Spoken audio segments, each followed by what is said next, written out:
les faits, lui, il va dans une prépa parisienne, tu vois, alors qu'il me disait, je viens d'un milieu modeste, etc. Mais tu vois, ça permet aussi à des étudiants de ces milieux-là d'y arriver.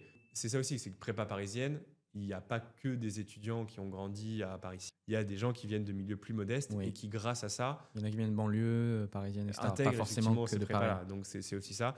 Mais c'est vrai que l'émulation permise par les grosses prépas est quand même difficile à combattre. Ouais. Et donc, c'est de plus en plus possible pour moi d'intégrer une top école en venant pas de ces top prépas. Maintenant, ça reste un cheat code absolu pour plein de raisons, et notamment ce côté émulation.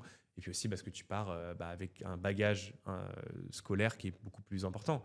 Donc déjà qu'il faut aller vite en prépa, si en plus tu as encore une fois 20 mètres, 30 mètres de retard, forcément c'est difficile.